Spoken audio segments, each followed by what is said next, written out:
네, 성일종 국방위원장입니다. 중국이 서해 잠정 조치 수역 내에 대형 구조물 2기를 배치한 것도 모자라 석유 시추선 형태의 고정 구조물까지 설치해 운용 중인 것으로 최근 확인이 됐습니다. 중국은 거대 구조물들은 설란이라고 이름 붙인 양어장 시설이라고 합니다. 고정 구조물은 이 양어장들을 관리하는 시설이라고 주장을 또한 하고 있습니다. 이는 궤변에 불과합니다. 전 세계 어디에도 이런 식의 양어장 시설을 설치한 경우는 없었습니다. 특히 고정 구조물은 서해 잠정 조치 수역 내에 강철 구조물을 박아 설치한 것이며 헬리콥터 이착륙 시설까지 설치가 되어 있습니다. 30여만 마리 키우는 양어장에 이런 헬리콥터 시설까지 갖추는 시설을 본 적이 있으십니까?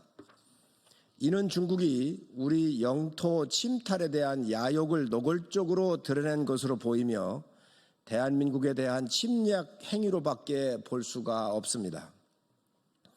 그동안 서해 잠정 조치 수역 내에서는 한중 양국 간 한 번도 이런 일이 없었음에도 이런 일을 벌인 것은 중국이 역사 왜곡을 통한 동북공정에 이어 우리 영토를 침탈하기 위한 서해 공정에 나선 것으로 생각이 됩니다. 최근 시진핑 주석은 해외 공관장들을 불러 모아 미국과의 관세 전쟁에 대비해 주변국들과 잘 지내야 한다고 지시를 했다고 합니다. 중국이 세계의 중요 국가가 되고자 한다면 말과 행동이 일치하는 모습을 보여야 할 것입니다. 주변국들과 잘 지내려면 즉시 이 구조물부터 철거를 하시기 바랍니다. 저는 대한민국 국회 국방위원장으로서 이런 중국의 침략 행위에 대해 우리 정부가 반드시 비례, 대응 등 모든 조치에 맞서줄 것을 강력히 촉구합니다.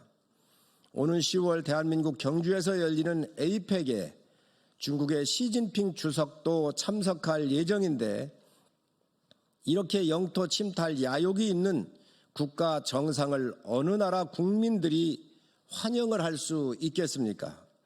시 주석은 우리 국민들에게 절대로 환영받지 못할 것임을 잊지 마시기 바랍니다.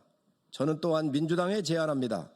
우리 국회가 중국의 이러한 침략 행위에 대해 강력히 규탄을 하고 정부의 초강력 대응을 촉구하는 결의안을 여야 합의로 즉시 통과시켜 주십시다. 저와 우리 국방위원회가 앞장서겠습니다. 이거 바깥에 하나 설명해도 되지?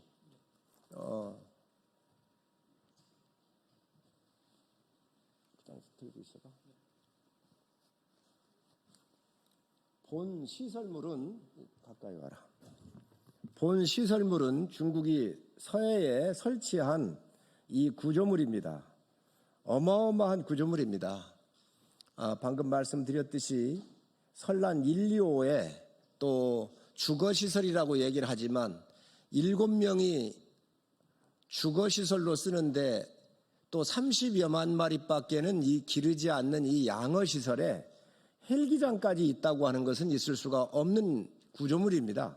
그리고 이와 같은 것들은 석유 시추할 때 썼었던 그러한 석유 시추선의 중고선을 갖다가 이 시설물을 막았는데 이것은 상식적으로 양어장 시설이라고는 도저히 볼 수가 없는 부분입니다. 이 부분에 대해서 우리 국민들께 보고를 드리는 것이고 이러한 시설물은 양국 관계를 위해서도 미래를 위해서도 즉시 중국 정부는 철거를 해야 된다고 생각을 합니다. 이상입니다.